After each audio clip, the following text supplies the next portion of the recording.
Exceptional Randos show is produced live in Sunroom Studios' Base Capsule and in partnership with KLST 103.5, RadioCallisti.org. Remember to catch our Exceptional Randos live stream on YouTube every Sunday between 2 and 4 p.m. Eastern Standard Time. And if you have a story, idea, or question that you would like to share, we want to hear from you. Thanks for listening. Well, that was random. Exceptional Radio. Good afternoon. It's the 22nd, and it's not snowing anymore, I don't think, but there was a nice dusting, heavy dusting of snow this morning, and it was gorgeous. Nice, fluffy, not even gooey yet snow, just powder. It's fantastic. And now it's like a slushy. Well, I feel like I'm getting good at reading the animals in terms of the incoming weather, because 2 days before the snow, the squirrels disappeared. And I'm like, this feels like there must be a snowstorm incoming. And the meteorologist had predicted it, but, they just guess. I mean, it's an educated guess, but I trust the squirrels over the meteorologists in terms of accuracy. And sure enough, that snow came. Yeah, like even then they came back out. Yeah, but last night, even well into the night, it was just wet and kind of miserable, and it felt like it wanted to start. I couldn't decide if it was going to rain or just keep getting mistier or give us a full fog, a big thick fog. And then at some point, man, just boom, snow. Really cool stuff. Like if we could have more snow like that, nice dry snow that didn't turn into slurry, slushy crap, that'd be great.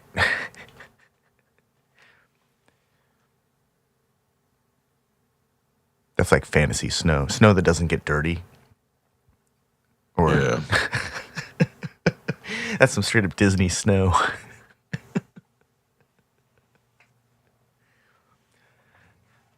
I'm actually kind of afraid of the chemical that would not get dirty but remain in frozen little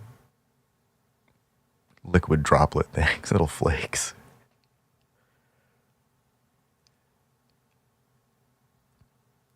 But it's a good sign, it's winter. It's supposed to be cold. We're supposed to get snow.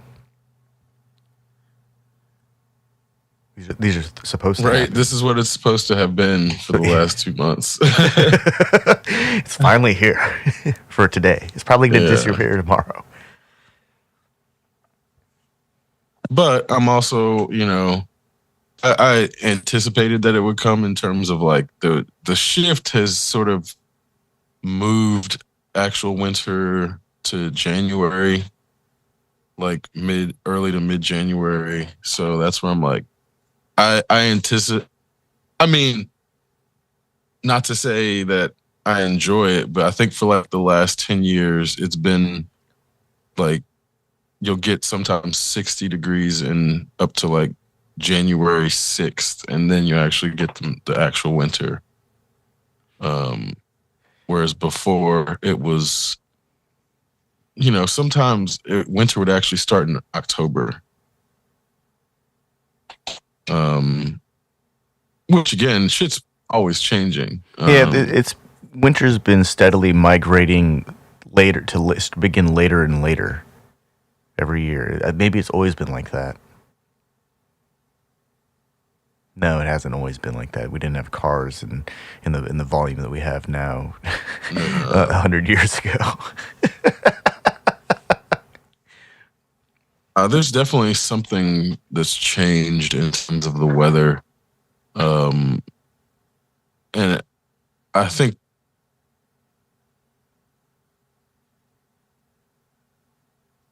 it's like, there's definitely some influence concerning human activity. It's more so,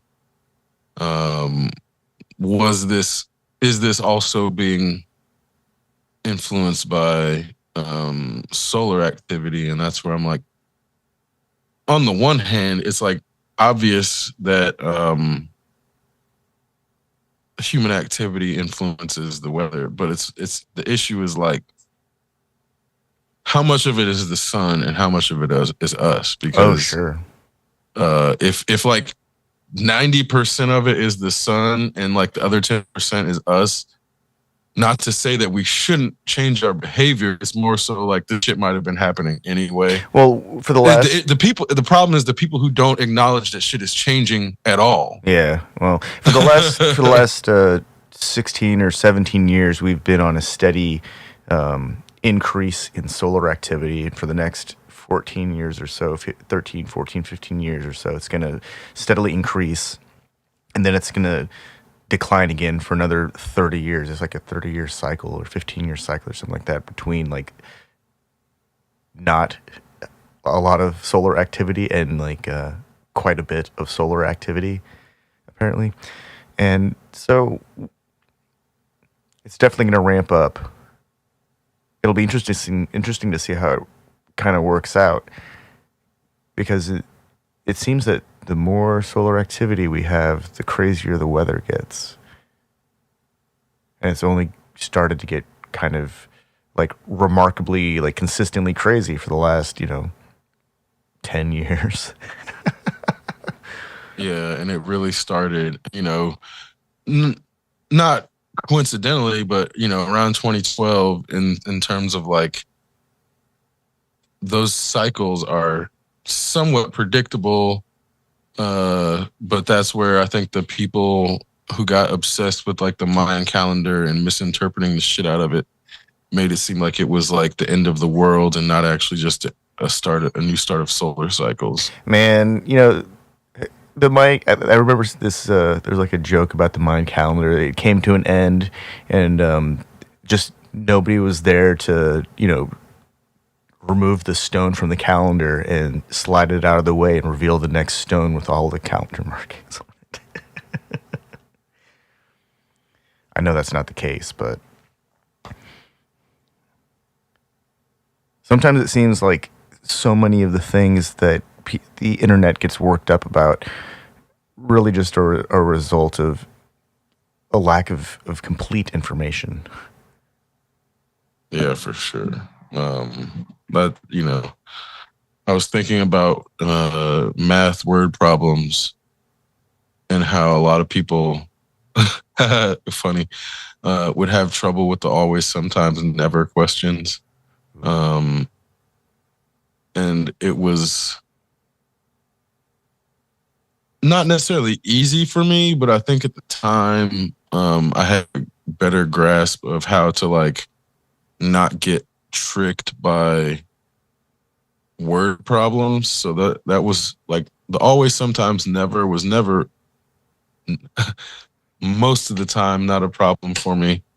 It's just a matter of like catching oneself before committing to the final declaration, because it's like if something is sometimes, but you put always at first, but then you catch it, then you didn't actually get tricked. And I think the issue is like when something only gives you one chance to react, making the wrong reaction can be a problem, but especially when it was like in the context of like math tests or specifically the word problem tests, Word I think problems people got in their head too much. Word problems are complicated. I watched a video of a word problem where they try to, man, I probably should just find the equation.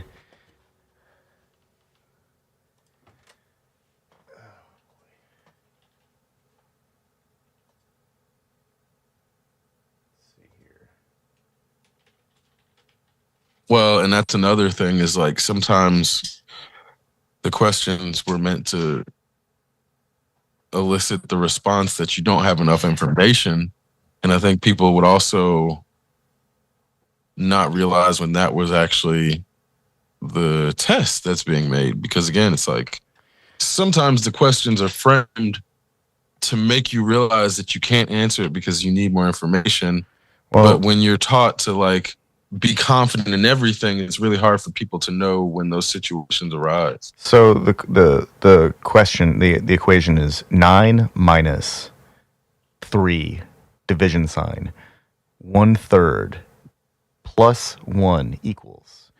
And so there are two ways to go about doing this. There's like a 1917 classical math theorem, which results in, let's see, it results in, I think it was 1 or something like that. But then there's another variation that ends in, that gets to a 9. Like it doesn't matter. The equation equals itself out, and it comes down to like modern calculator math, because math rules had to change to accommodate computers at some point, and it comes down to the way that the equation is framed, and because computers or calculators see things as a linear equation all the time, like even like Casio, Texas Instruments, they have to build this logic into their calculators. And so they teach this stuff now as a rule. But if it's just interpreted as a word problem, one might not arrive at the calculator outcome. They might arrive at the 1917, pre-1917 understanding of math outcome. So language is actually a second barrier to mathematics. It's not just can one understand the equation and the language implied within the equation. And it's not just a word problem that can be turned into an equation. It's like a spoken algorithm at some point. It's very abstract to try to describe math with speech. And I think that's like the fundamental barrier to math, is that it's all done on a big chalkboard or on a big whiteboard or on a screen, or on a piece of paper, and it's not really the kind of thing that easily translates into language. Well, comfortable conversational language, at least.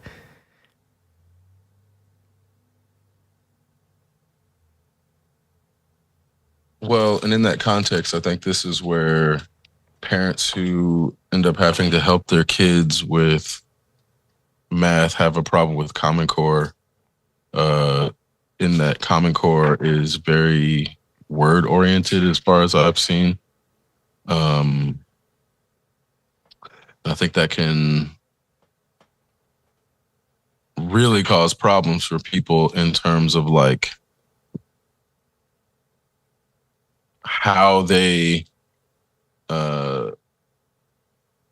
see what the kids are needing to do, and then it becomes yet another word problem to them that they can't actually solve because they weren't. It's not that you should be made to learn how to do it. It's that teachers weren't given the impetus to use multiple teaching types early on in a way that like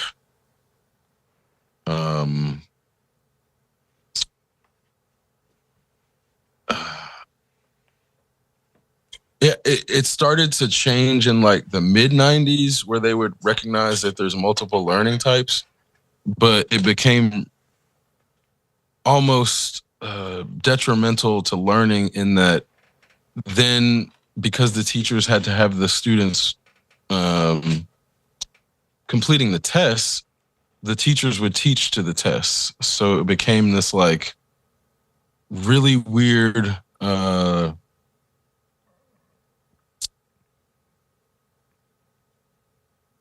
people didn't know what school, it's like almost like people didn't know what school is for. Is it like to show that you can get the test done?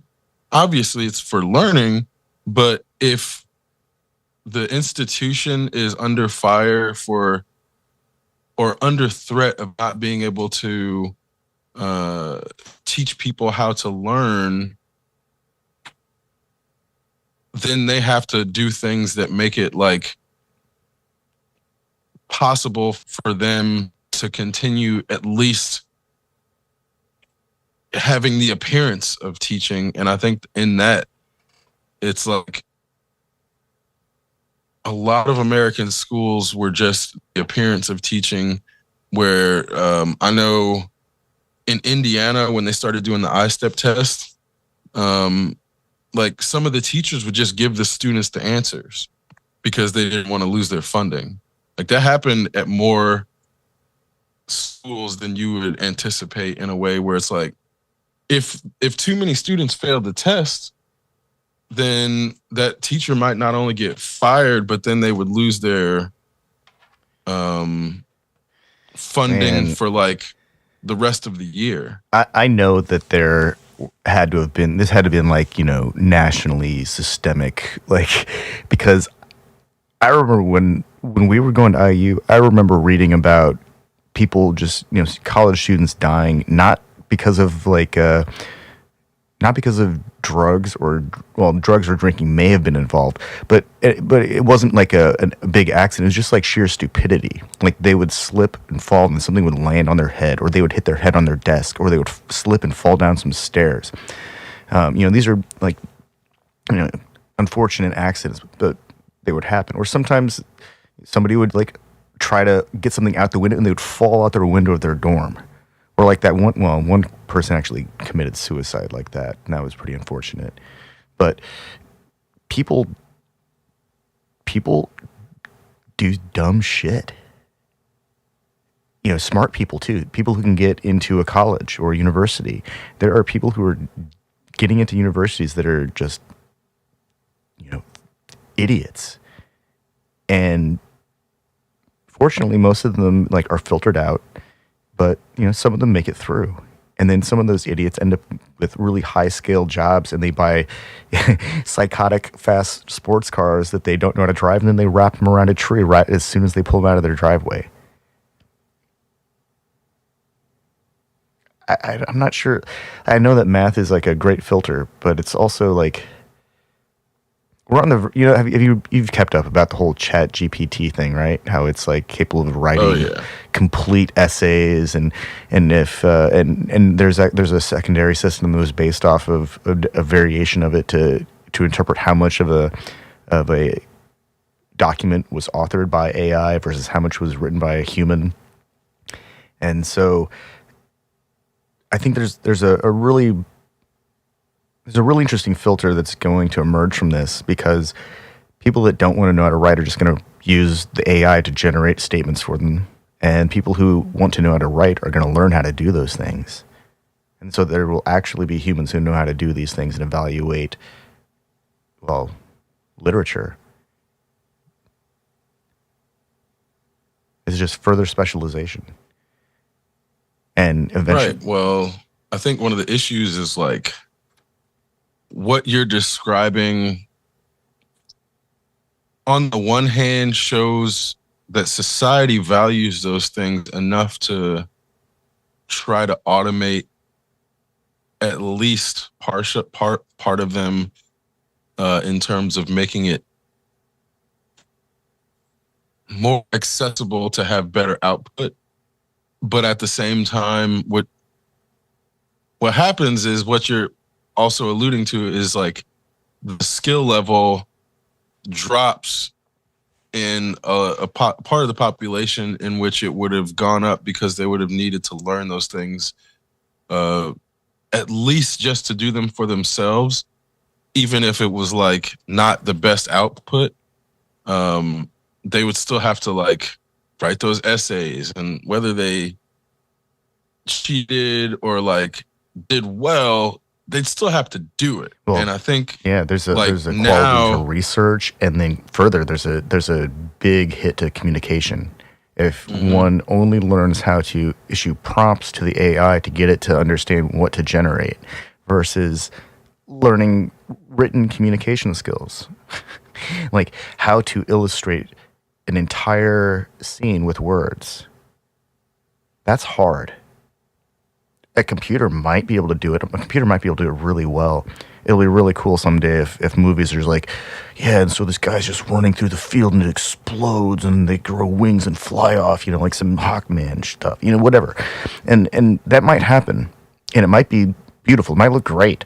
But someone still has to know how all of these things work, like how a camera works or how to actually compose a scene. Otherwise, we're going to end up with, the everything's going to be the equivalent of bad dubstep. Like everything. Well, it's funny you say it like that. Yeah, like that's definitely accurate. It's more so dubstep isn't even the only example. It's like all music has been harmed by the commercialization of it in terms of like, now you can't have a fucking commercial without music. You can't have a movie without music. You can't have a TV show without music. There's always like a background layer of music to make you feel a certain type of way that is very manipulative, but it also devalues music in the process in a way where I'm like, you can't really blame any individual show or any individual movie because it became a cultural thing. But just as an example, anybody who's, not to say doubting it, but wants to see a perfect example of bastardization of music, the best obvious most example to me is Beverly Hills Cop 1 versus Beverly Hills Cop 3. Now, if you go listen to Beverly Hills Cop 1, the soundtrack is very appropriate for the time. It's appropriate for the mood of the scene, and it's appropriate for the tone of the film. Beverly Hills Cop 3 attempts to reproduce that, but then also add in a full symphony orchestra to make the film seem more legit as a blockbuster, because at the time, the stakes began to become raised in terms of, oh, if you're going to release a blockbuster, well, it has to have a symphony orchestra score. Otherwise, people won't know it's a blockbuster. So that started to hurt films in terms of like, you couldn't release a film without it being scored like a symphony orchestra, or in terms of like the instrumentation. But then they would try to do like the Beverly Hills Cop theme music with a symphony, and then it just sounds cartoonish in the worst way. That's unintentional. I mean, that song needs unintentional comedy when they're trying to be intentional about their comedy. So there's things that were incongruent in terms of like the executive / studio expectation of how music is being used versus the way music works you use it correctly. I'm just trying to imagine like a string section trying to lock together and synchronize so hard that they could emulate the detuning of an FM synthesizer.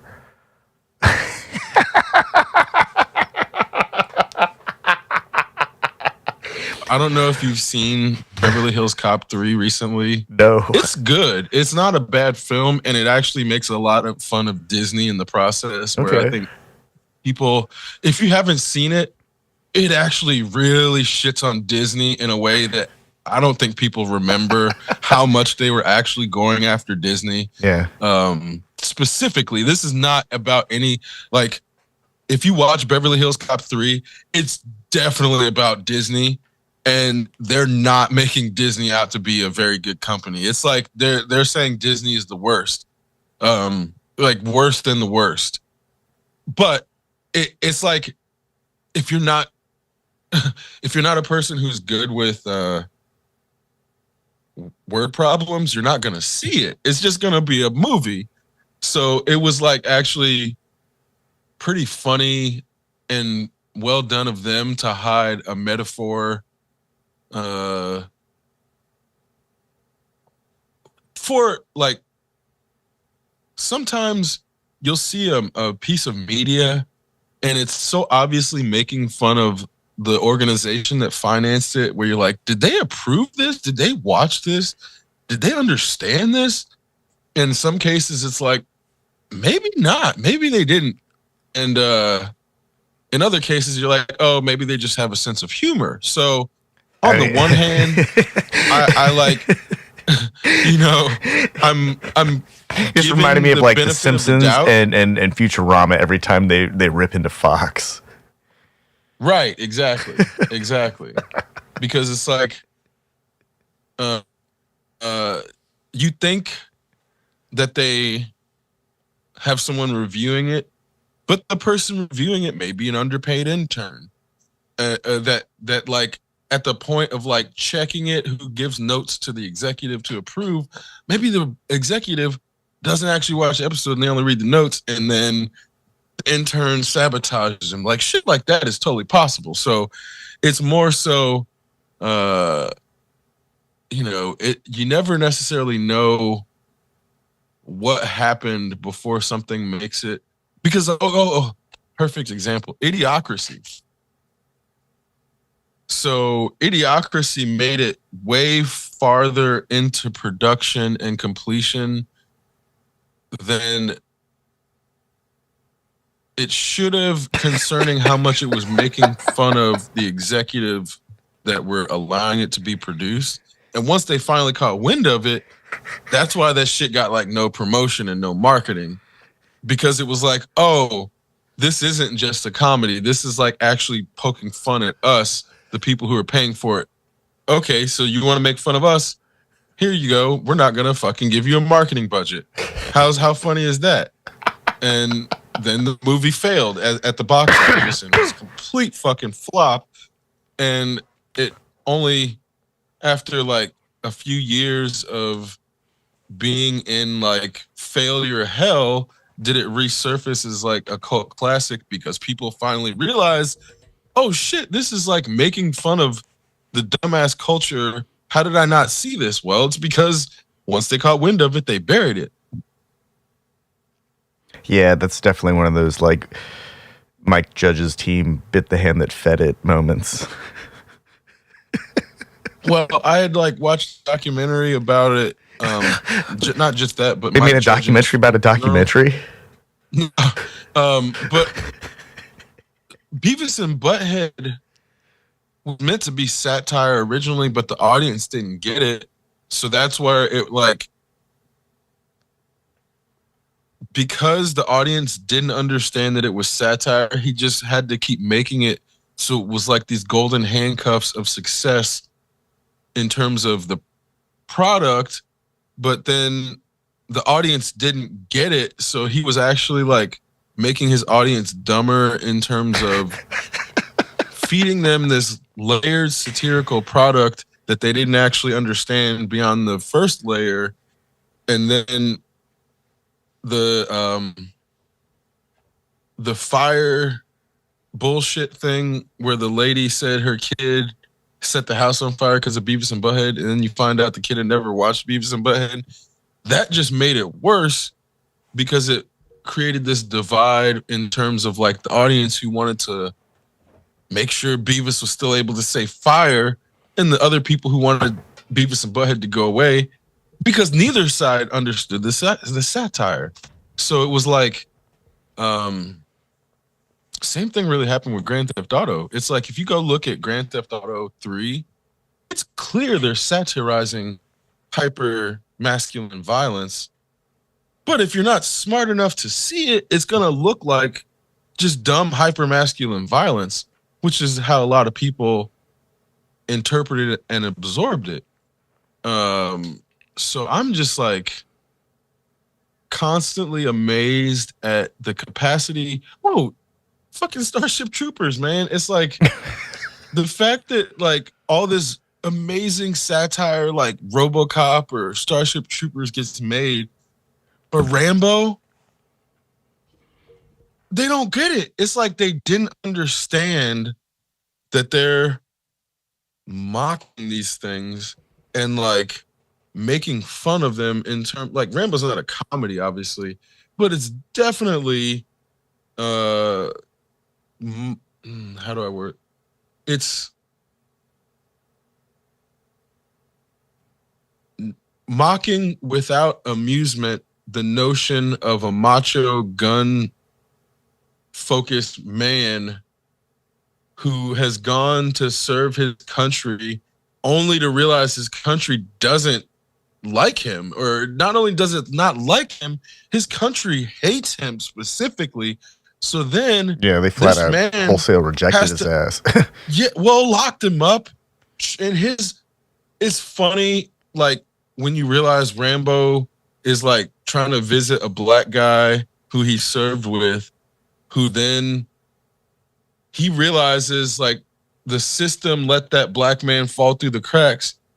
And then it does the same shit to Rambo, only for Rambo to realize he's no different than the black guy in terms of like now as a veteran who went to Vietnam under the pretense of serving the country. Now they're going to call him a baby killer. Now the cops are going to lock him up too. The cops are going to treat him like shit because the cops didn't fucking serve, and they're jealous of him in terms of the bravery that they think that he exuded, but he's disillusioned about that bravery because it was abused. So he hates that cop even more for being jealous of him. So there's all these layers of these things happening in Rambo that if you're not aware of it, then you're like, oh yeah, fuck yeah, guns and like battles in the woods and bows and arrows and M16s and shit and fucking light machine guns. But they're making fun of these things without the laughter in terms of these things are not to be aspired to. These things are ridiculous. Well, I think these, you should see these things as abject, like absolutely ridiculous. I think that there are place in society. There are moments. I think it's maybe in Rambo 2 or 3 where he's like holding an M60 with his hands and he's firing it just like standing there, which is I'm pretty sure is impossible. But then by the time you get to Rambo, it's impossible to do accurately. Yeah, like you can do it, but you're not going to be able to hit anything. Well, really he might also burn your hands up holding on. There are a whole bunch of concerns. But anyway, then you jump ahead to the one, not the most recent one, the one before when he's like old and he takes the scientists into the jungle and they get captured and he has to make a machete out of a fan blade or something dumb. At least that one, when he got behind the giant machine gun, it was on a turret, and they didn't have to have him pretending to hold a giant machine gun and shoot it accurately. At least there was an attempt there. But then, by the time you get to the last Rambo movie, the dude came back to his ranch and dug a giant tunnel system. Not just a giant tunnel system, but a cartel invasion ending tunnel system.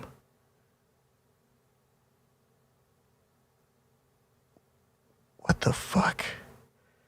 Well, and Rambo 3, he's working with the Mujahideen. Yeah, I mean, if it's not like how fucked up is that, dude? Like, we're so let's not glance over the fact that the Mujahideen were the good guys in Rambo 3 when they sided with them to fight the Soviets, who were the bad guys in Rambo 3.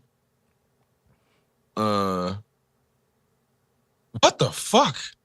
Like, what happened, man? Like, we were talking about this yesterday. Something happened, man. Something happened in the 90s.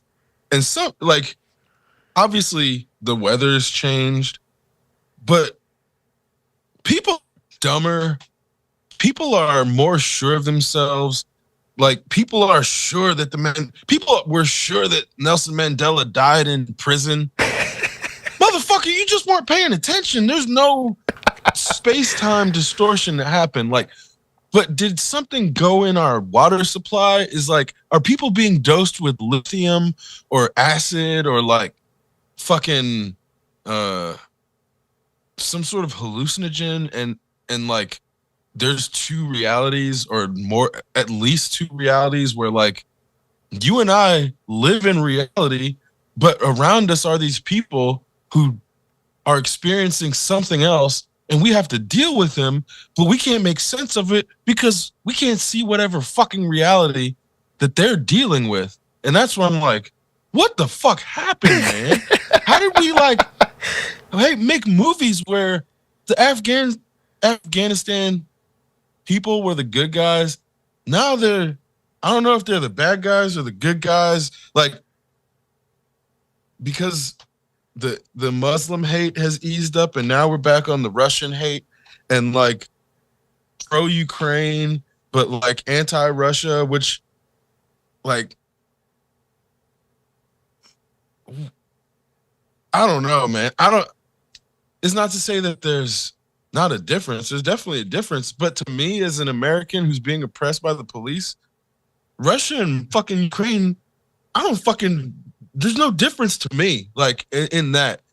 To those people, there's definitely a difference. I get that. That's not what I'm saying. It's more so, how the fuck is my government giving them money while our shit's falling apart because they want to perpetuate or bring back the Russians as the bad guys or make them the Soviets again because in their minds they never stopped being the Soviets or something. I don't fucking understand it, but like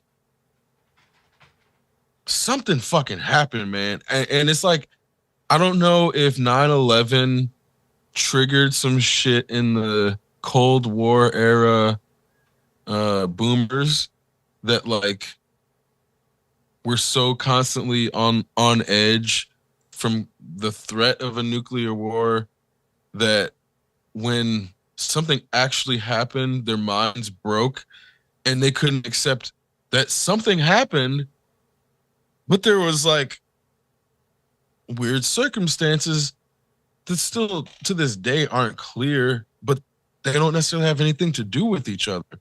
And that's where it's like Americans specifically have a hard time with information. Like, I just happened to watch the Voyager episode where 7 of 9 absorbs like 30 teraquads of information and starts just making conspiracies. And there's like no end to how many conspiracies she can come up with. And she can come up with a conspiracy on like both sides and like figure out a way to match events and then be like, this happened and you had a conspiracy on this side and then you had a conspiracy on the exact opposite side. But these two things are based on the same events. And it like none of it had anything to do with each other.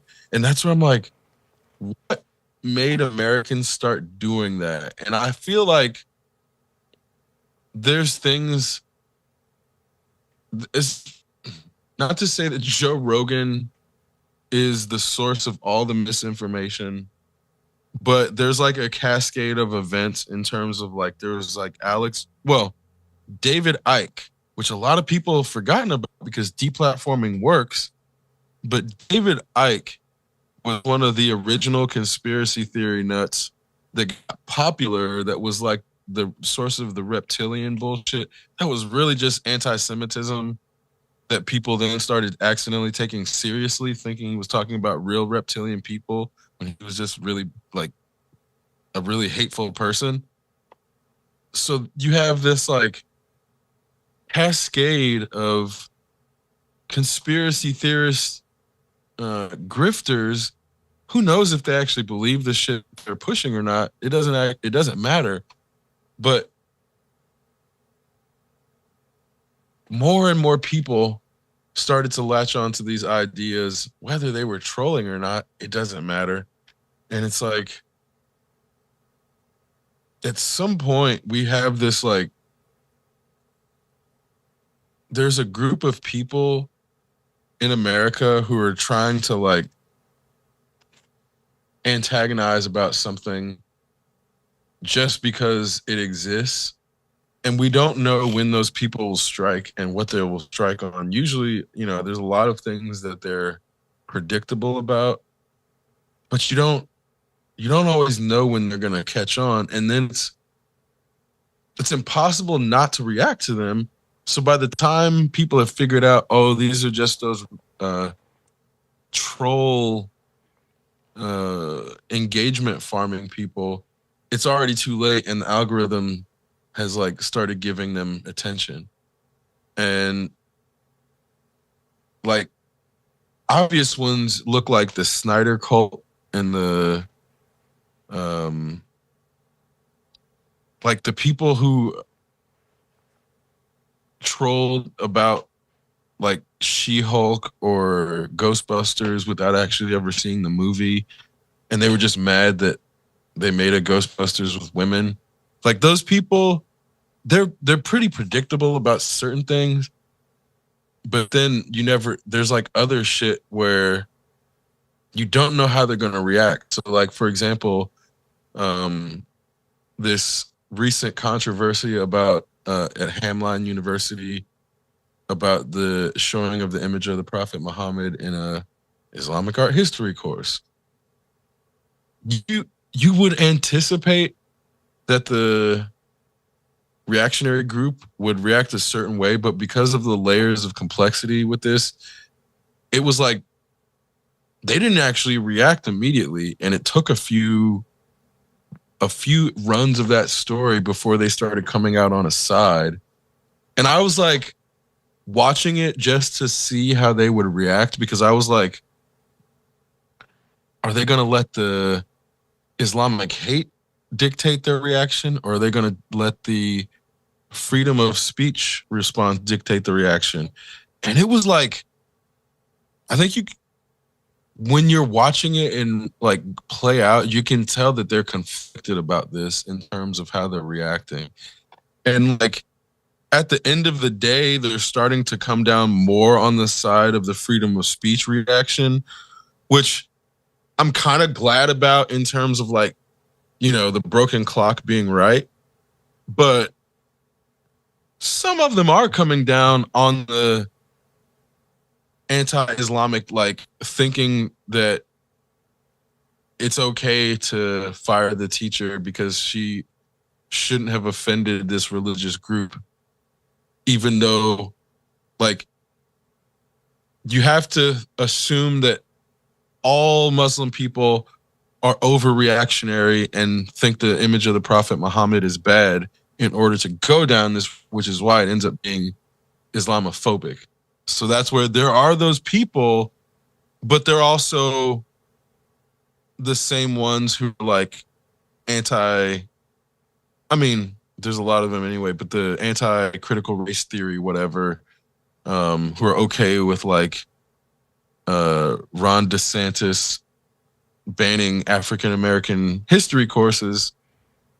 Like they're kind of predictable, but that's again, it's the same. It's from afar, it's the same group, but even within, there's a schism in terms of like, do I let my Islamophobia dictate my reaction or my hard on for the Constitution? It's like, which one? And at the end of the day, like, that's why you end up with we really have to like stoke them fighting more, because they will end up fighting if we just like, if we stay out of the way long enough, they're going to start having internal conflicts. But I actually am really enjoying this George Santos saga, because it's like, if he was actually like a liberal person that was doing all this shit on purpose to disrupt the Republicans, I'd be like, give this man fucking money. Give him all the money to do this shit.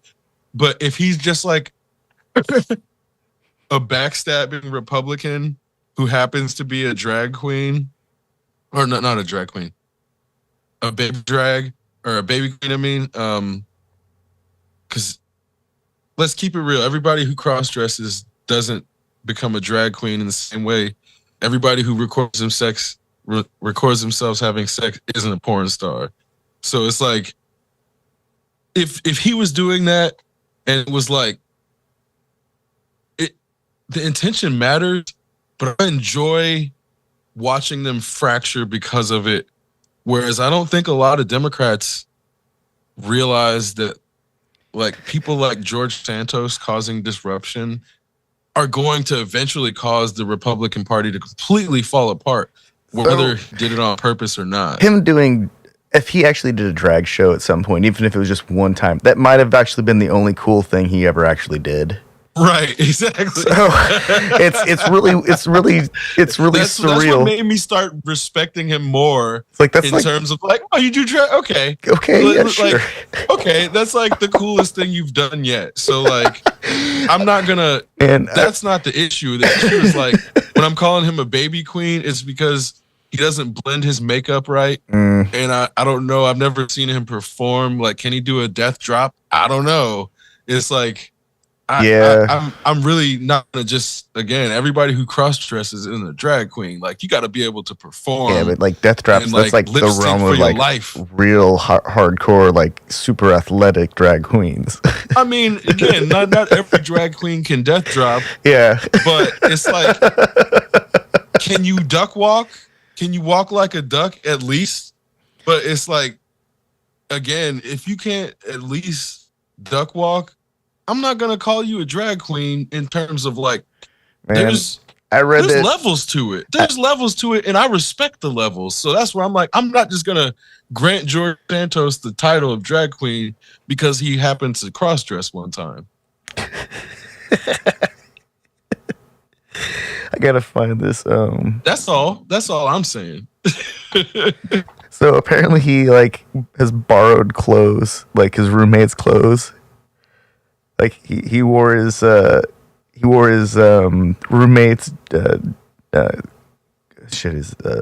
sweater, scarf to an election rally. He's like borrows his roommate's shirts all the time. Like doesn't even own his own clothes.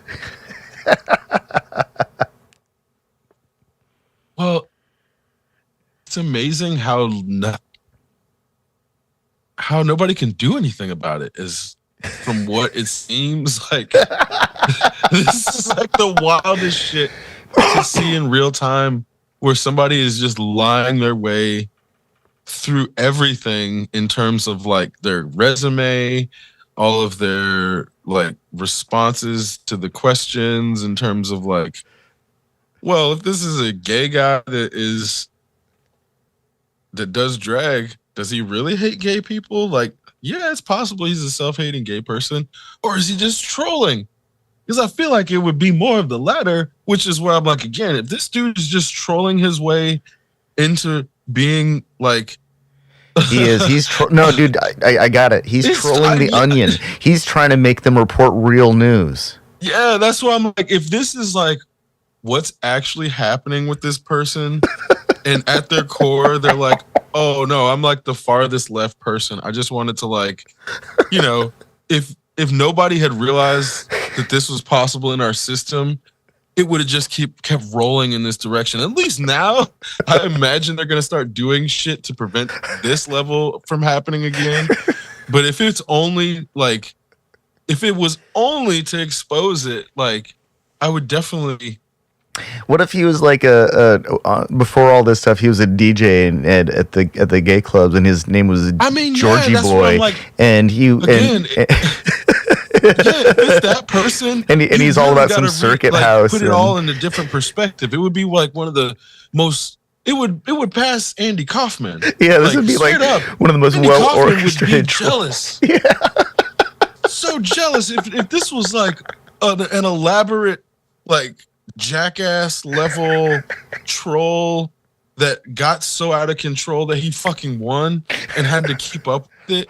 Like, bro, come on, hats off in terms of, you would have to actually like congratulate that person for doing what they did if it was that. Not to say, but again, this is where I'm like, even if it wasn't that, it's gonna destroy the Republican Party because this shit happened. So it's like, we've had that shit happening on the left in terms of people pretending they're social justice warriors and then actually just coming in to get fucking the highest bidder for their vote, like Kristen Sinema or Joe Lieberman, or I mean, there's been a bunch of them. That's why we keep drifting right.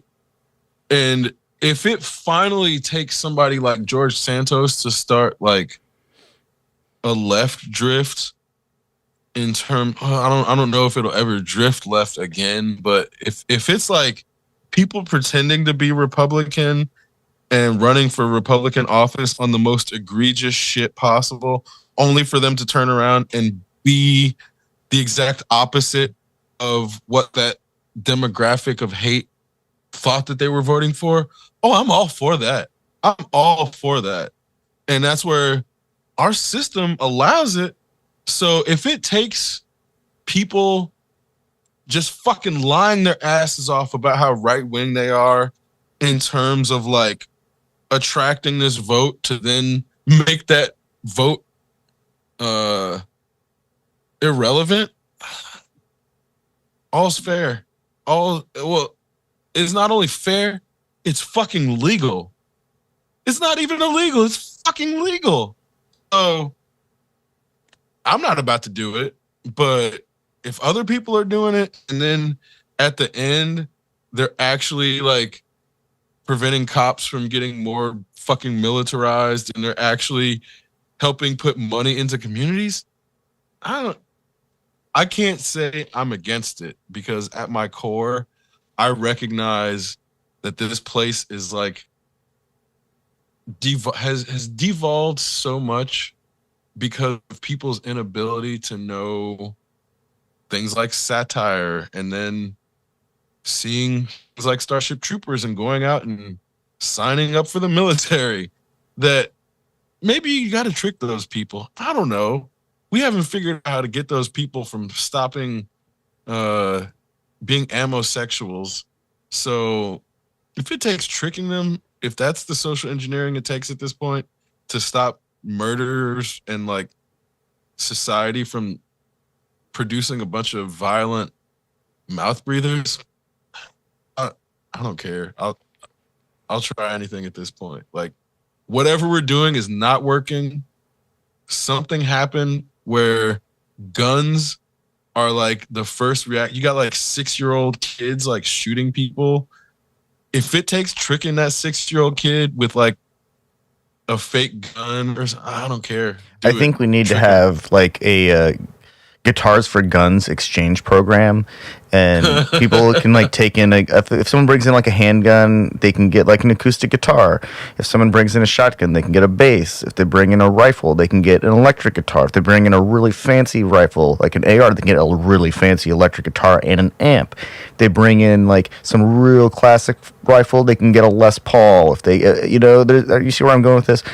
We need to change the culture so that instead of solving problems with guns, I mean, granted you can't go hunting things with a guitar. I mean, you could, but it'd be really fucked up. I mean, I know they call it an axe, and it can definitely bludgeon something, but can you imagine somebody chasing something with, like, a deer with a guitar and trying to whack it? That's some straight-up jackass shit.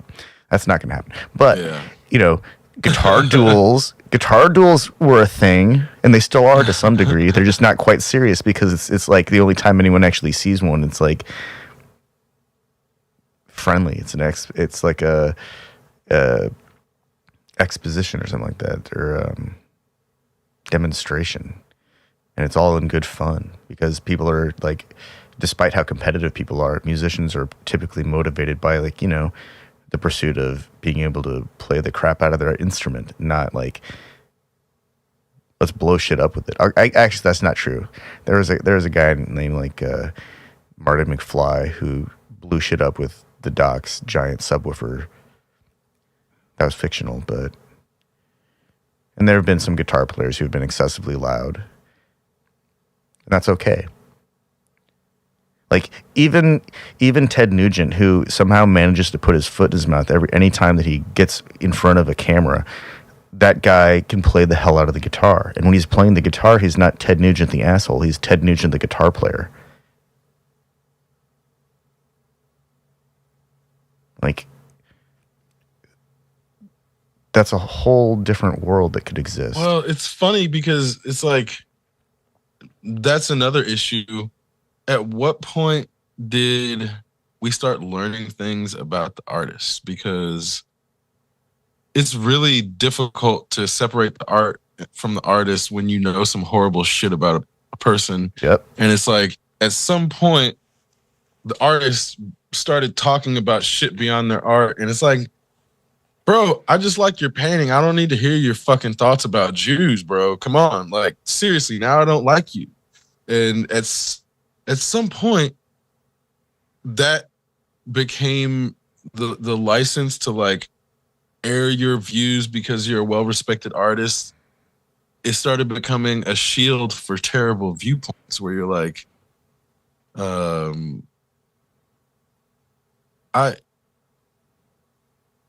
the fact that like R. Kelly still has people listening to him and like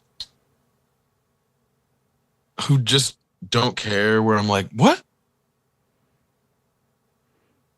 broke that person or didn't allow them to have a soul or some sort of empathy in term, or it's like not even, you don't have to empathize with the person. It's just like, forget the person. It should just gross you out if like the thought of R. Kelly comes up. I don't care how good the song is. Like, if the thought of that doesn't like override a beat, that's like really crazy to me in terms of like the capacity to enjoy things that you know are derived from a terrible person. Like with like Community, for example, or Rick and Morty. It's like, now that we know that Justin Roiland and Dan Harmon are fucking terrible people, it's like, well, we shouldn't. No more stuff. Like, it shouldn't be that hard to be like, okay, we stop supporting them from here on out. Like, I didn't download or buy High on Life. I looked at the game and I was like, this just looks like a stupid riff on those time cops from Rick and Morty. So I'm like, this isn't really for me.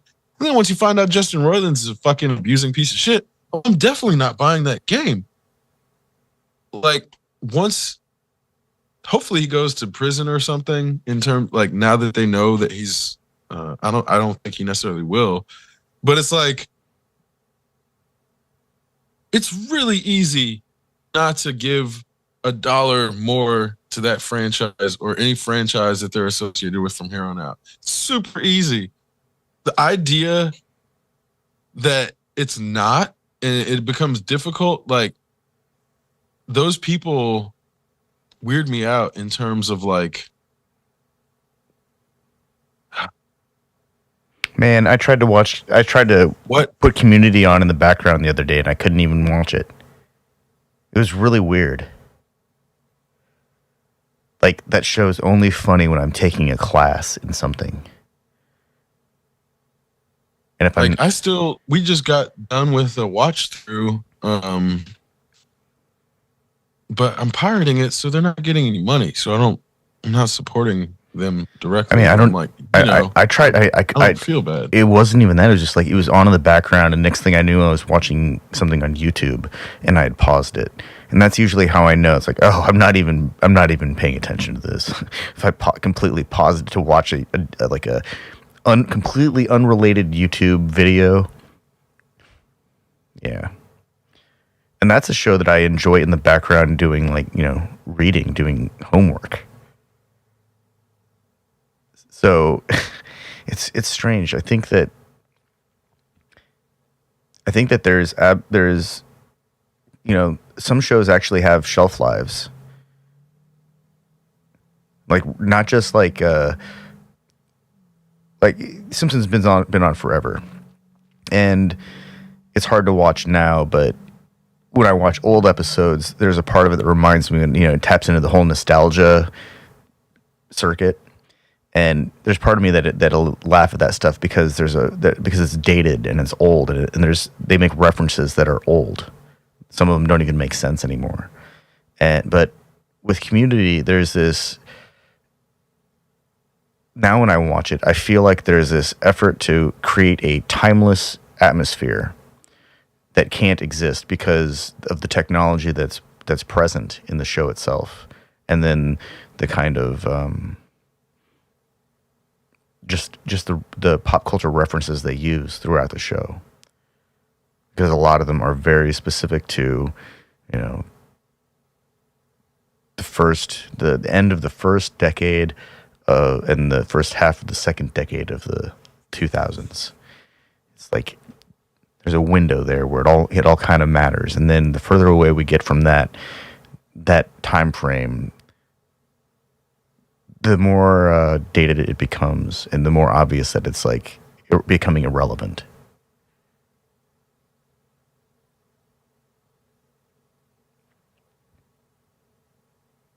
Like the version of community college that Dan Harmon went to, I don't think that place exists like that anymore. I don't think. I mean, maybe. I'm so disconnected from that culture in terms of like. Well, there's another thing. We're about to hit the first class of people who have had the capacity to go to remote college, like at a regular, like non-online college, and I feel like this is why we're getting a sudden backlash against remote work or remoteness, period, because there's like a group of people who are coming out who are like, I don't need to go anywhere to do anything. It's stupid that you make me go anywhere to do something that I don't need to be there to do. And there's like, most of the people before had never really had a chance to like make that stand. But now that there's a group of youth that's their experience, I don't know if they'll accept anything less, because it doesn't make any sense. So if somebody's been remote for the duration of their adult life, getting that person to on site is gonna be really difficult. Well, I think sorry, go ahead. It's interesting because the way that it seems to me is working in an office. The analog of that is people who could only work in groups and at the library. That's a job for somebody that only got work done in the library with their class groups. Ever. That's the only time they actually accomplished anything. Those are their achievements in college. But that job isn't looking for somebody who was able to get everything done at home. That job is looking for the person that needs group interaction to keep them on track. It's not designed for a person who can be solely focused on their tasks while at home surrounded by all of the distractions. Because not everyone can actually do that. A lot of people have to go to the library to get any studies done. And I know this because I've had classes where there were people that could only meet at the library. Well, they had to meet somewhere to work. They couldn't do it at someone's dorm room or apartment. It was really strange to me, but some people are like that, and that's fine. That's how they roll. Extroverts. yeah, they need to be around people. That's whatever. But we don't. That world is changing. That world. I don't want to work in an office. That's like. It seems like that's where ideas go to die. Everything had been designed for right-handed straight extroverts, and that's not okay. That's not okay.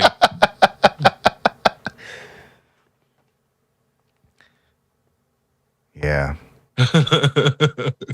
Like straight up. Can't have an ambidextrous desktop. Like that'll mess people up. I literally do, which is like one of the things I'm most proud of. And it's done wonders for my typer's elbow / carpal tunnel.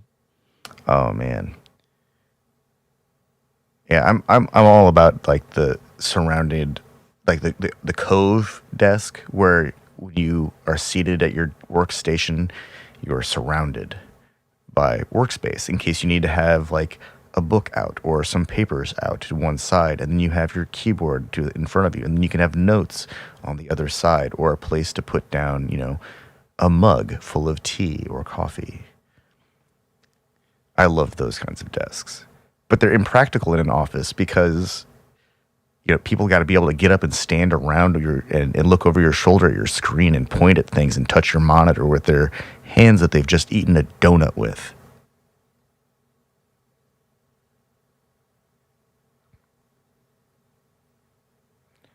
It's only going to get worse as more and more computers become touch screens. Well, and that's another thing. I'm like, I really wonder if the keyboard mouse combination is the pinnacle of efficiency for output translated from thought, in terms of, I've tried, it could get better in terms of like the touchless output or touchless mouse. Maybe that gets better eventually, but at the end of the day, the mouse keyboard beats that shit out. Like, I've tried the touchscreen, the mouse keyboard beats it out. And there's something about it where, on the one hand, you want to go beyond it for the sake of like, oh, I feel like if I could just touch the information or something. Well, there are specialized controllers that can improve a very limited aspect of computing. I know with physical modeling, there are controllers that are essentially an orb, like a spherical touch interface that you can push in a direction, and then it will cause the object to rotate, like around the center of a sphere. And these are used for vector design and all 3D modeling. This is just like a specialized tool, and it's paired with a second controller that's essentially a jog wheel with a bunch of macro buttons that you can program. And then you would use a third bank of controls to like bring up like hotkeys, and all of this could surround a user definable keyboard, or there are all sorts of control surfaces that improve really specific tasks. But I feel like that would be good for sculpting a 3D object. Oh yeah, absolutely. But when it comes down to it, all of the functions that those controllers do can also be performed with a mouse and keyboard, and really all it does is create another layer of interference between the mind and the concept being delivered. It's like the idea that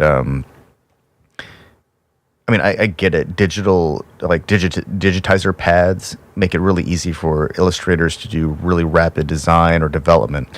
But there's something about, a pencil and a piece of paper. And I've seen some incredible illustrations emerge from just, chunks of graphite and paper, later to be scanned and then manipulated later. But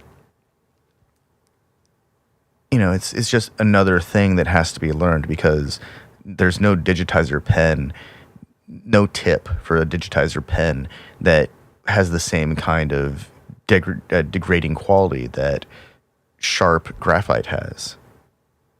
And you just can't replicate it, because you would just be eating digitizer tips like crazy if you were. And so there are certain things that come down to like really really old techniques that an artist may or may not have. Those things can't really be translated the same way. Like these little scratches, bird scratches along the digitizer, they're never really going to be the same as degrading graphite. And so the more objects we place in front of it, unless we're moving towards an actual simulator, it's just another layer that gets in the way. It's another technique that has to be developed like in parallel, or has to catch up to an existing technique. Fortunately, AI can do all of these things for people now, so it's okay, right? How long until Twitter is just AI bots arguing with each other? I mean, maybe we're there already. People are too lazy to even argue on the internet anymore, and it's just the bots take over arguing. Well, it's like when people get what is it, Cortana or not Cortana, the Google Voice and Siri to talk to each other, or people get Siri to talk to itself. Oh God. Oh Jesus.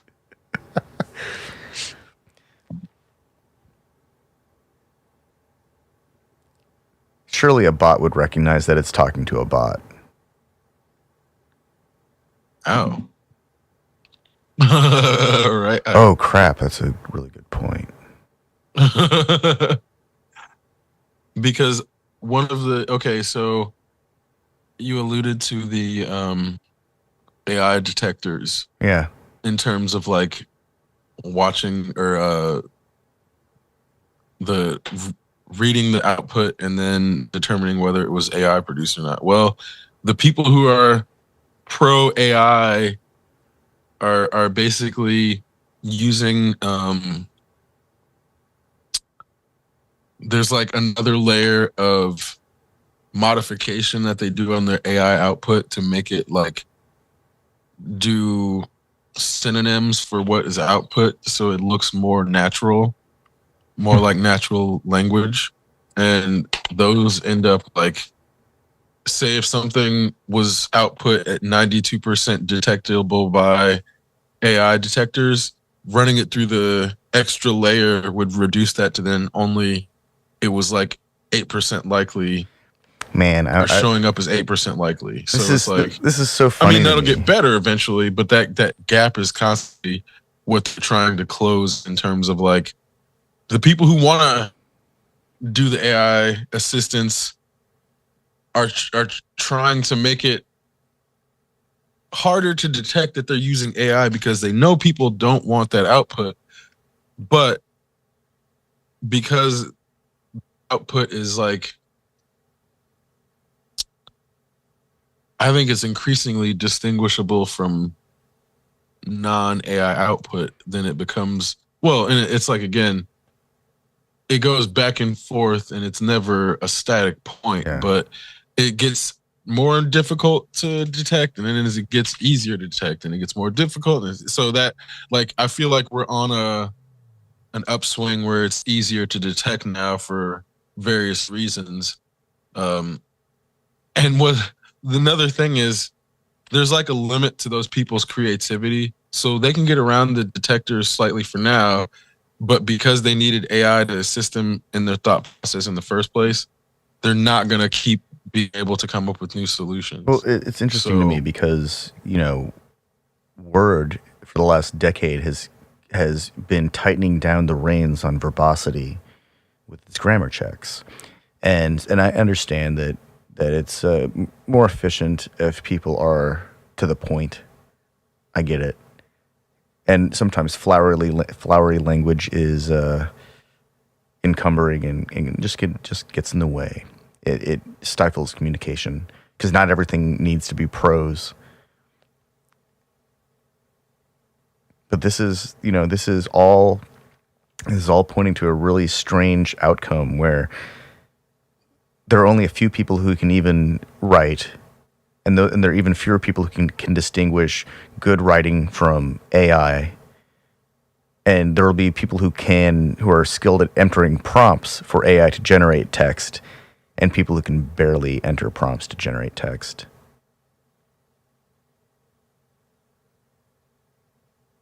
I'm not actually convinced that there isn't already an AI at Microsoft that's been, dialing it in for the last 20 years, because it knows that if once they being us realize that it exists, we were can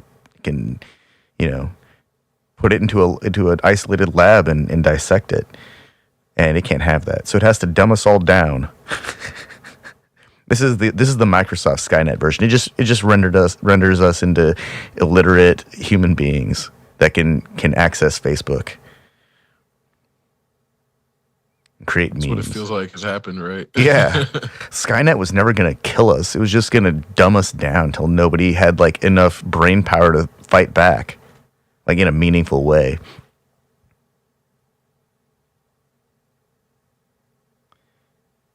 It knows that all if it dumbs enough people down when they get mad, instead of doing something about it, they're just going to turn to their guns and shoot up the place.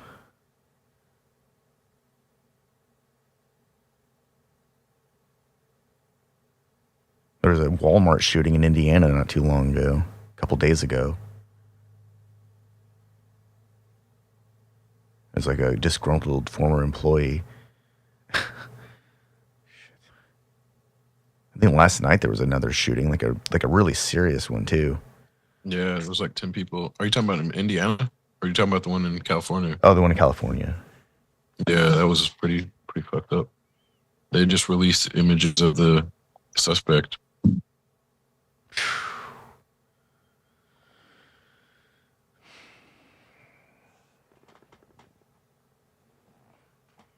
Can't go out. Can't go to Walmart.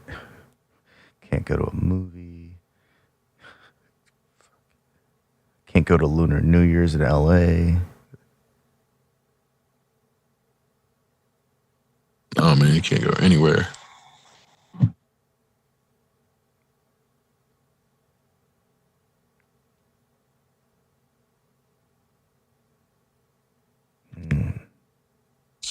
Yeah, it's like, it's really crazy too to see the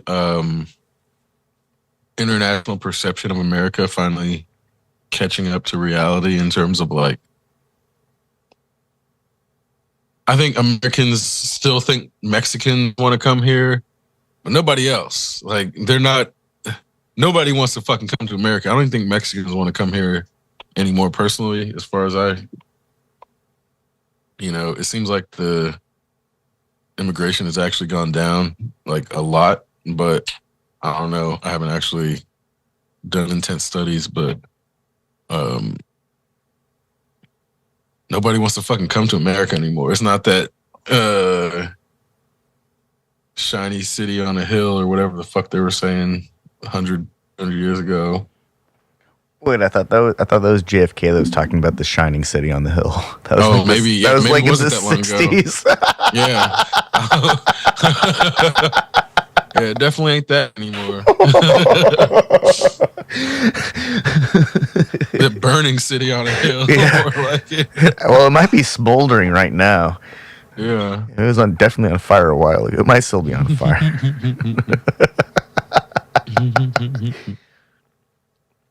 I can only imagine, like, the founding fathers just, like, face palming, saying, like, oh, guys, why'd you trash the place? You know how long it took us to build that thing?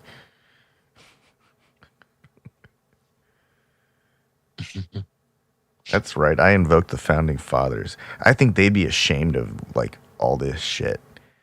They'd probably be like, we wrote it down for you so you could understand it. It was in plain English. For as much as those people want to claim to be like constitutionalists or whatever. Yeah, I mean, like, but I can just see them all as like, we wrote it down. Come on, it's not that hard. All men are created equal, but we've got to have this extra tax. Fuck.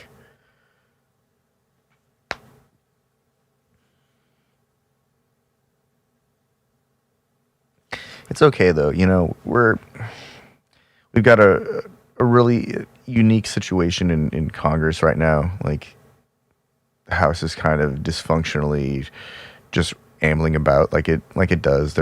They can't figure out their budget shit. Whatever they're gonna try and push through is probably gonna fail. And this is like it was in 2019 when Republicans wouldn't move forward on a vote for a budget, and then they were threatening government collapse and all that crap, and it happened before numerous times with Obama. It's like they want to pretend to be like economic geniuses, but they can't actually figure out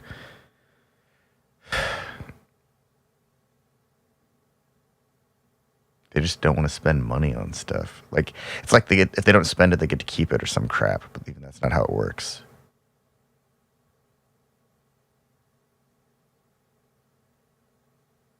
Like I try to imagine a world where, our interstates aren't being paid for, and it's like, oh shit, entire cities just start to fall apart within like a month.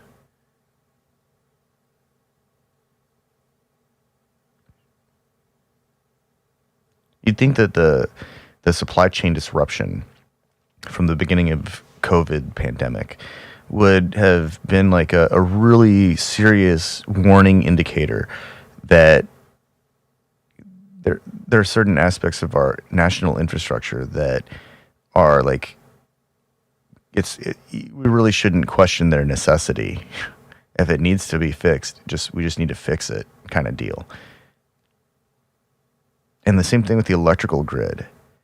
Like if some probably moderately organized idiots with guns can take out power at a step down transformer, like a facility that normal people shouldn't even know exists or have access to. Like if people are able to take out a section of a power grid with some guns,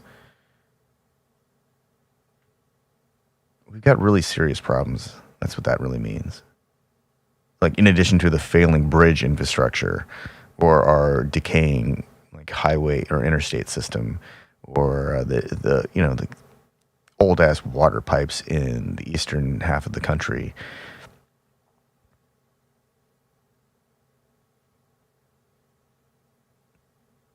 It just blows my mind that like these jack shits in Congress are like unwilling to spend money to fix problems that actually exist that can be like empirically defined with like actual research, like decades of research. It's like, oh yeah, this is happening. We know it's happening. You think after a decade of trying to build 69 corridor between Bloomington and Martinsville, they would have figured out that whatever composite matrix of asphalt they were using was crap. But it took them a decade, or it took them almost 20 years. It's like a mile a year.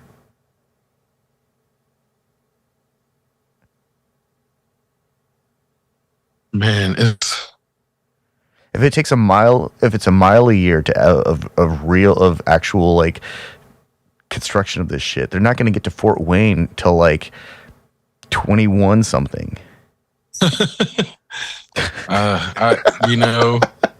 might have done that on purpose. Who knows? 'Cause Jesus Christ, these people are slow. Oh my God. I'm serious. They might not. 21 something might come around, and they might not even be up to Muncie yet. I feel like 37's been under construction my whole life. Yeah. Like I remember sitting stuck in traffic on 37 as a kid, and I'm like, probably was because of construction then, and it's like, I guess whatever what you want to call it, 69 now, whatever. But there's like an infrastructure in this country that is simultaneously being repaired and falling apart in a way that you can tell, like you're saying, it's like never actually going to be completed because the pace that they're moving is not going to work. Glaciers move faster than 20 miles than a mile a year. Like ice accretes really fast during ice ages. It's like the infrastructure is being held hostage by local contracts and the whole network of local contracting. But also you can start to see the difference in the contracting approaches in Bloomington right now, because there's like apartments going up, and in one place you can see that it's like all particle board and like plywood, where other places where they're building better foundations, they're using brick and cement and steel, and some of them even where like the idea that people are gonna live in some of those, it's crazy to me. But seeing the way the city has like both of those types of things happening at the same time in different areas, that's to me is like a perfect summation of America in terms of like, if a project lasts for 20 years and it's like, oh, you have people living there for 20 years, but it's going to fall apart. Or you can build something that's going to last for 120 years if you just put better materials in it. But like, oh, let's do the 20 years. We'll get better traffic, and we'll just do it again in 20 years when these fall apart. And it's like, wait a minute. That is one way to go about it, but it's very wasteful, and there's a lot of unnecessary waste with that approach. But we still do it, and we still get these roads that they haven't improved the formulas to be able to last through the winter, so they fucking fall apart every single winter. And then we have to repave them, and then they're gonna do more roads, and then those are gonna fall apart every winter. And they never actually. You would think that there's no way or no chemical compound for blacktop that would be resistant to the wear and tear that is associated with winter moisture freezing in the deep crevices of the blacktop. But I'm sure there's someone out there in terms of they've spent their career working on that specific thing or their life or whatever. They just aren't famous. They're not in a position to where they can get that compound out without it being exploited by some larger company as to why we don't have it. It's not to say that there's a solution for everything behind a corporate like exploitation wall, but a lot of things, like there are things in our society that definitely have solutions for them because they've been problems for so long, where it's like if something's been a problem for over 100 years, there's more than likely a solution out there somewhere. But if something's been a problem for 100 years, it's probably part of the system now. Right. And at that point, it's like, it's because so many people benefit from the need for that yearly construction crew to go out and patch it up. And for them, it's just like easy money. Whereas for society, it's a thing that's keeping us from moving forward. And for the individual whose job it is to like patch up potholes, well, of course they're going to fight against that technology that would then render their specific job pointless. But that's why now that so much of our economy is dependent upon that cycle, we can't get out of it. So it's like, I mean, coal. yeah, exactly. Coal and oil. Think about all the plastic things that people want that they could have more of if we weren't pumping all of that oil into gas. We could turn it into plastic and we could have more crap. We could have more toys. We'd have way more toys. We could start making electric cars out of plastic made out of oil instead of you wasting all that oil on gasoline.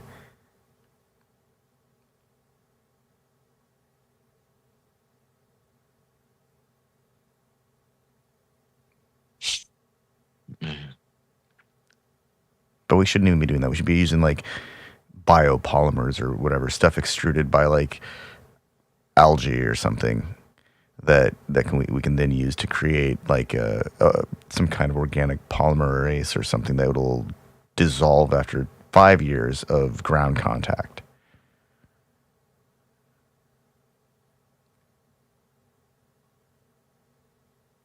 There's some scientist out there who's already thinking about how to do that.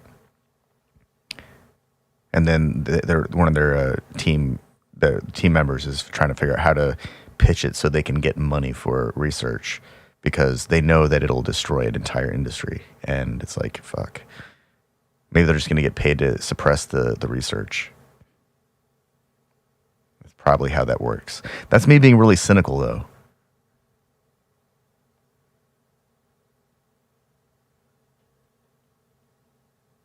I mean, you know, it's like, yeah, it's cynical, but it doesn't even take that much. Like, it doesn't even take that much to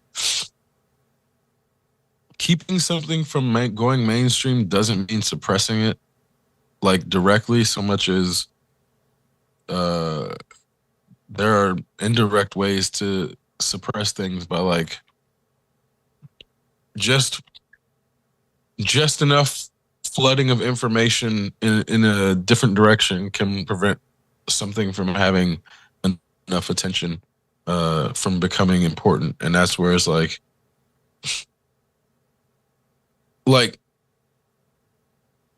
slow, you know, when they do news dumps on Fridays where it's like information that you think should get more traction, but it was released on a Friday because news that's released on Fridays traditionally gets less traction over the weekend or through the weekend. Then it becomes not to say it's easier to recognize like when information is being put out or planted, but that's where I'm saying like information suppression doesn't even always look like direct suppression. It can look like just dumping out information where you're like, why are we learning about this? Well, it's actually to distract from this other thing that they really like. When there were a bunch of cigarette whistleblowers, because it was hard for the tobacco industry to stop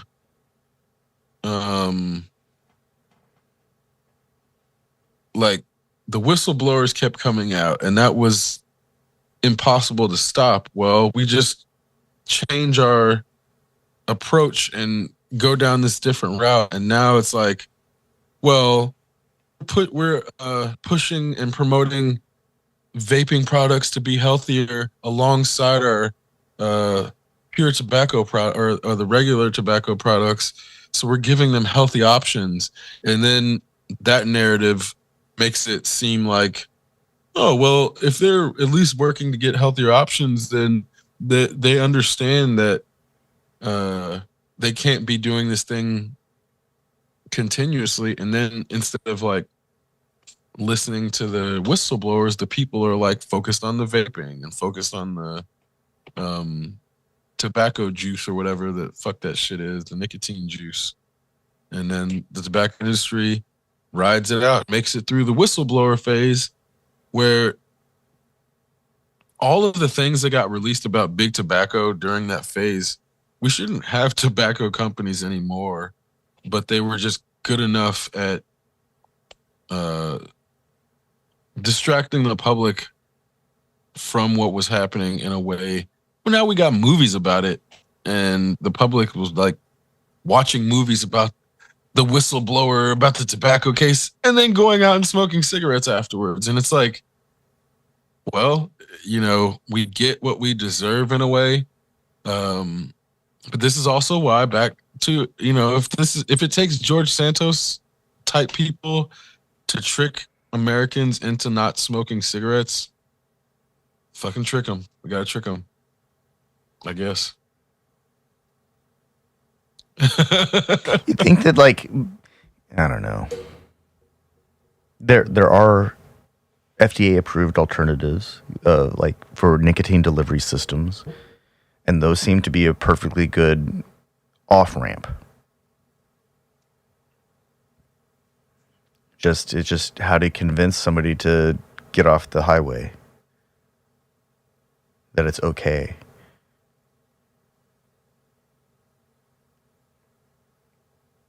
I mean, I've watched people chain smoke entire packs of cigarettes in like an afternoon, and I don't know how they do it. Well, I'd recently watched an episode of X-Files that was dealing with Oh, the smoking man? No. It was about the tobacco industry in terms of like they had accidentally developed a tobacco beetle that would like live inside people's body if they smoked. But somebody was like resistant to it, and this person happened to smoke 4 packs of cigarettes a day. So they realized that it was like the nicotine that was keeping him alive by suppressing the bugs from like growing in his body.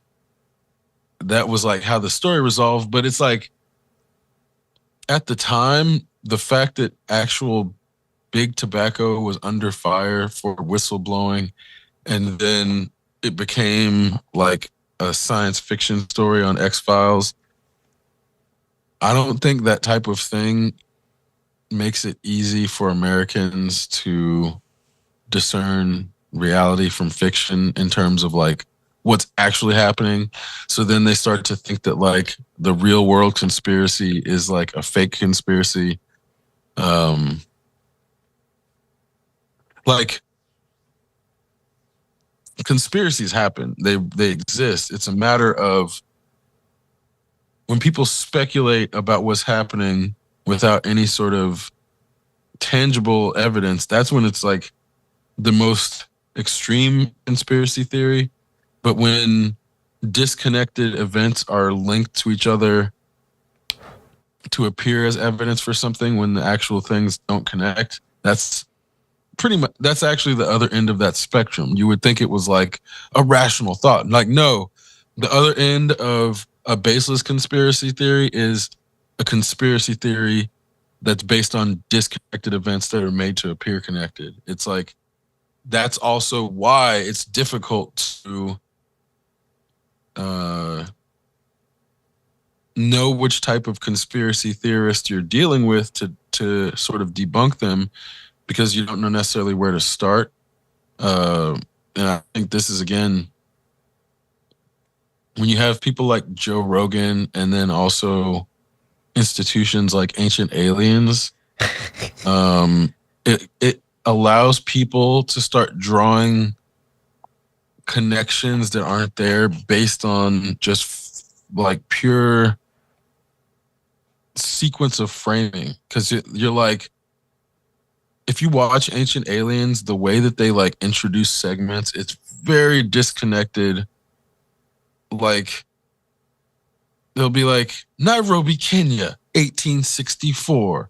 And it starts with an event that happened in 1864. And it'll be like, Göbekli Tepe, Turkey, modern day. As if those two things have anything to do with each other at all, let alone the person who's watching it then sees the sequence, and because they're not good at discerning logic, they naturally connect those two things because that's what the show is trying to do. It's trying to make those people connect two completely disconnected things to then construct this notion that somehow ancient aliens are involved because of these two completely disconnected events that, yeah, maybe one of the drawings looks like the other one, but it's for a reason that has nothing to do with the thing that they're trying to claim. But because Americans have then been so bad at understanding chronology, and this is another thing I learned. Every country doesn't teach history chronologically because history doesn't actually happen chronologically. In light of what Americans would be made to think, order of events is not linear in terms of effect. And it's really easy to assume that, like, because one thing happens after another, that the order of events is just like linear. But one thing, our understanding of existence makes it difficult to understand that historically framing events brings a false sense of order influencing importance. And that again becomes people who are not good at word problems, then also not being good at ordering events or ordering number sets, or there would be what's it called, like early algebra, they'd give you like variables and then give you a formula, and then the actual question would be order the variables from highest or lowest to highest value. Or sometimes it would say highest to lowest value, just to add a little layer of trickery in there. So then you have to figure out the value of the variables based on the formula and then answer the actual question. So sometimes people would be so focused on the formula that they like forgot to order the variables. So they only got half the points. And it's like, not to say that those people are dumb, but they were not as adept at following directions and in the process understanding how to order sets in tandem with discovering values of variables in the process. So they're like, there were multiple things happening in the learning. So if you're not good at one, it's going to be difficult to get good at the other, at another potentially part of it. So things like that to me become natural impediments to Americans then being able to understand how history works, let alone understand the nuances of history itself in terms of like, oh, just because the events happen in an order doesn't mean their importance is in that order.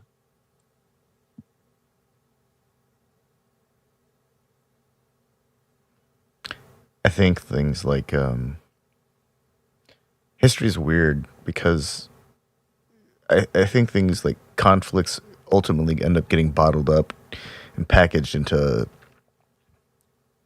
like well after the fact. So like the last 30 years of Russian aggression on former Soviet bloc states, I think at some point that'll all just be encapsulated as the post-Soviet era of Russian aggression, leading up to the Russo-Ukrainian War or whatever. And it's hard to say what happens next because that hasn't happened yet.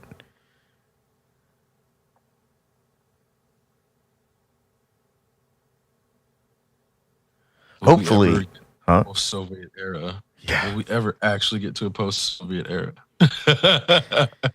No, it's just the same thing with different names. I mean, isn't just like capitalism just the same thing as feudalism with different names? Yeah, pretty much. Yeah. I mean, Elon might be the CEO, but he might as well just be a lord, a neo-feudal lord. Mm-hmm. He wants to be the Lord of Mars. I think it's like it's like one of those like it's like a deplorable thing that people are getting behind his let's go to Mars bullshit. We don't have enough resources to support.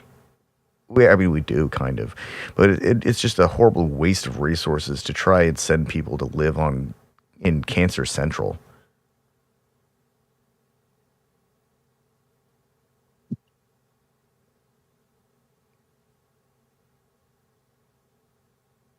It's all a bad idea. Like, but you know what? He's had a few good ideas, so they're still behind it. I did watch a video of one of the SpaceX rockets doing its thing and landing, and I thought, hey, that's pretty cool. Get to reuse it. Groovy.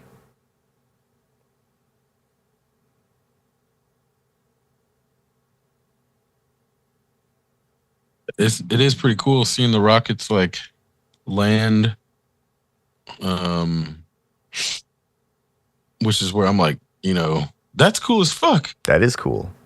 And there are things that technology is doing that, certainly are putting us at a stage of being able to waste less. But at the same time, it's like, how much more do we need to engineer rockets?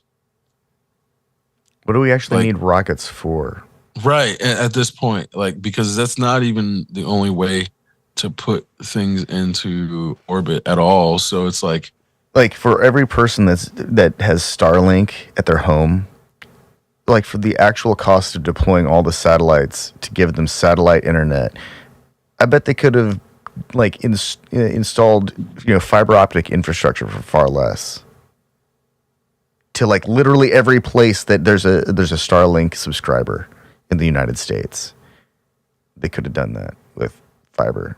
Granted, there wouldn't be this whole look at the Starlink supporting internet requests in Ukraine, but they probably could have built internet in Ukraine. They probably could have built internet in Russia, and maybe the Russians wouldn't be so pissed off that their porn takes forever to load.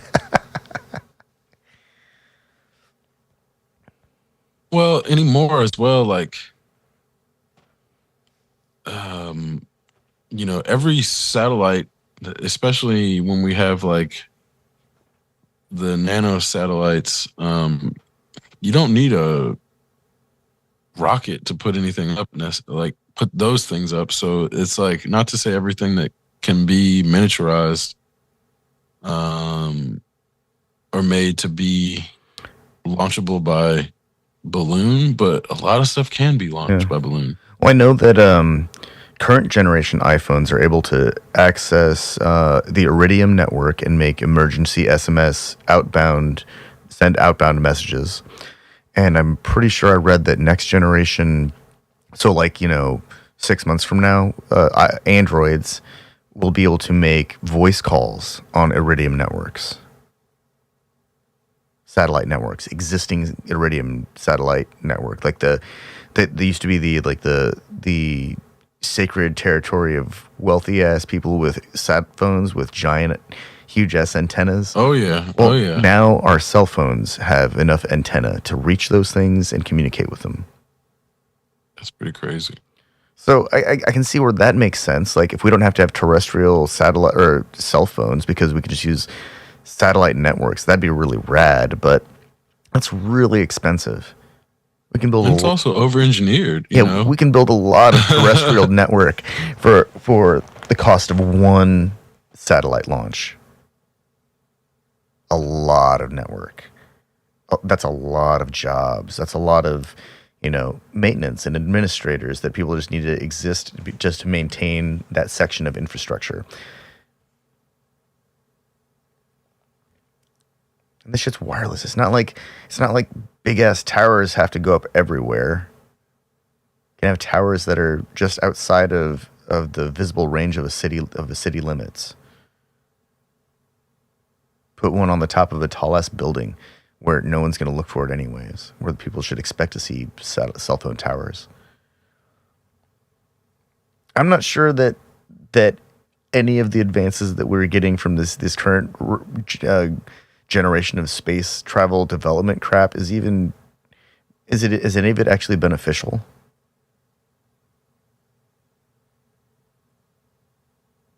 Other than providing jobs for astrophysicists and engineers.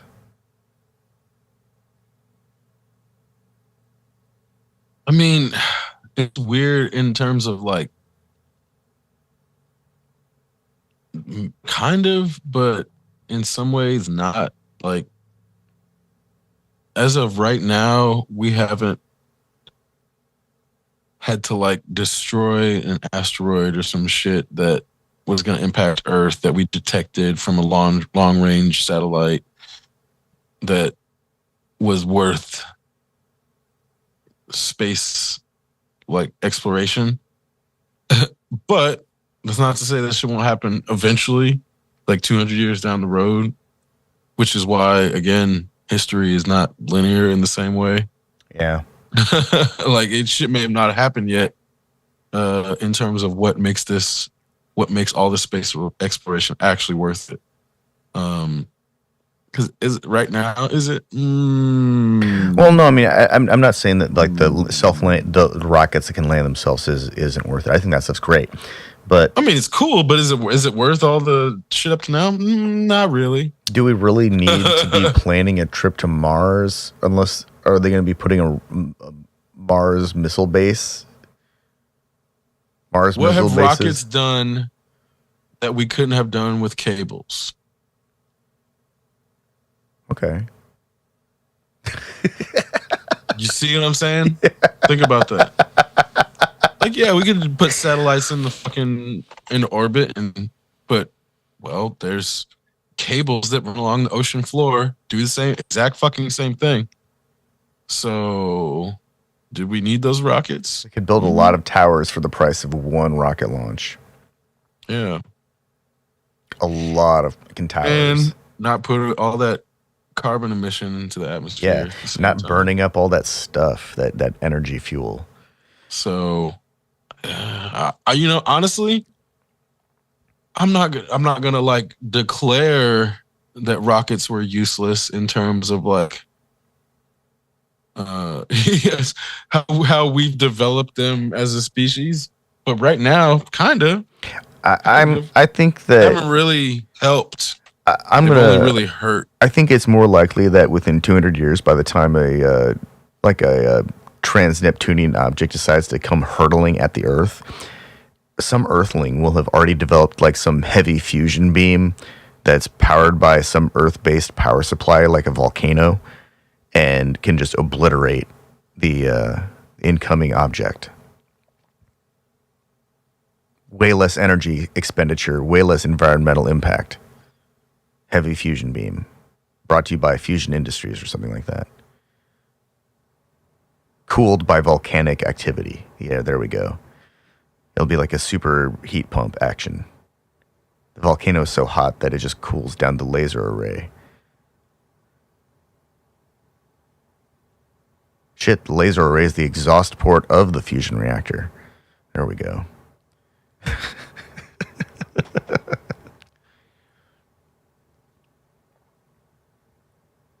Yeah, if we're still using rockets to deliver some kind of payload to destroy some shit in 200 years, then not only has science fiction just been complete fantasy, but like every effort that our military industrial complex has been putting into developing lasers, like actual like can destroy shit lasers, is just a waste of time.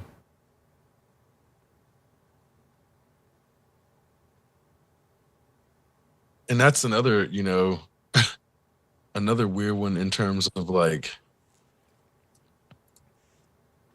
all powerful lasers are not meant to be destructive, and some are like targeting lasers. Yeah, some of them are designed just to clear up the atmosphere above a freaking telescope, so that so our telescopes can see like beyond our galaxy. That's crazy shit. It's to stabilize an image because of atmospheric turbulence and heat columns, not to burn a hole in something. Although it could probably definitely set something on fire with one of those things.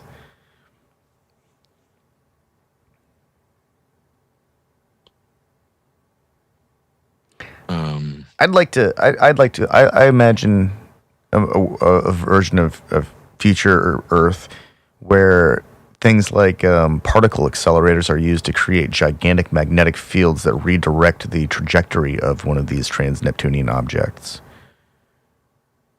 It's like, oh, we've got another one coming in. What size is it? Oh, it's a class B. 15 gigawatts directed square pulse. Anytime you're ready, like, and the thing just kind of makes a winding up noise, and then all the lights go off for like a 20-mile radius, but then they come back on slowly, and then the object is now directed right to the sun. I mean, if we're going to fantasize about really crazy technology, we might as well do something really cool with it, like create a magnetic field that can protect us instead of something as rudimentary as a laser. That's like some 50s technology. You just made me wonder if a laser powerful enough could carry a sound wave through space. Which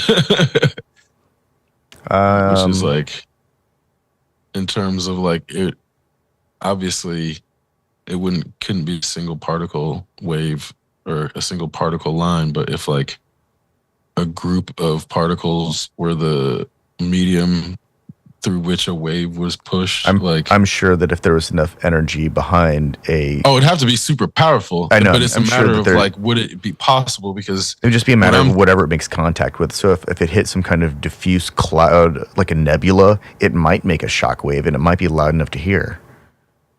No, I'm not talking about when it hits. I'm talking about carrying it in terms of like, okay, every laser beam has a frequency that it's operating at. Oh, yeah. Besides, yeah. But if you add another frequency on top of that, use it like a carrier. That's what I mean. Using it as a carrier wave and modulating it with a sound wave. Exactly, because the wave at which, like, say you modulate, because matter can be modulated to a frequency that makes it come apart.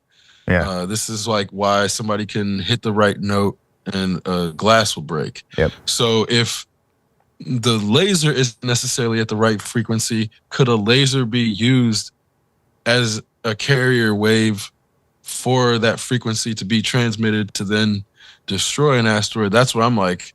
Is that, again, I'm not an astrophysicist, but it's shit like that where eventually maybe that's what the pinnacle of laser use becomes, that made it possible for that to happen. And that's the type of situation and scenario where I'm like, it probably hasn't happened yet, but if that ends up happening in the future, then the rocketry and the lasers will all be worth it, because it allowed us to like do some shit like that where, it don't have to be that specific thing playing out, but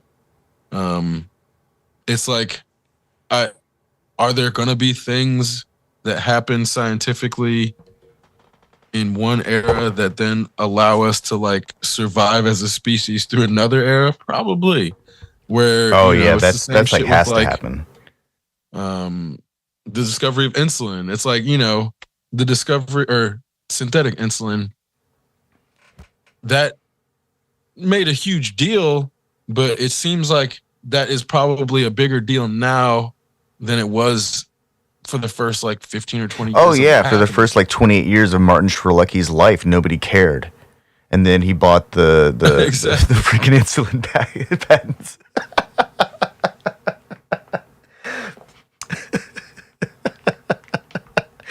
Well, and I don't know if you realized, or remember when the Wu-Tang Clan came out with that album that nobody was supposed to hear. Oh yeah, it was like one copy. Yeah, like I think he bought that book. He didn't. Yeah, he did. He did, and then he streamed it. So it kind of like ruined what they were trying to do in a way. But I think a lot of people were torn about that in the first place. But knowing and after hearing the music and realizing like, it wasn't that great, that was like the best thing they could have done to squeeze like the last drop of juice out of that lemon in terms of Wu-Tang Clan. On a karmic level, he fucked with the Wu-Tang Clan and found out. Like seriously, he really did. Oh yeah. He fucked with them. He played their album for all to hear, and look what happened to his ass. He ended up in prison for something unrelated to that. But karma has a way of coming around, and man, really didn't like that guy. A wise man once said, "Wu-Tang Clan ain't nothing to fuck with." Exceptional Radio.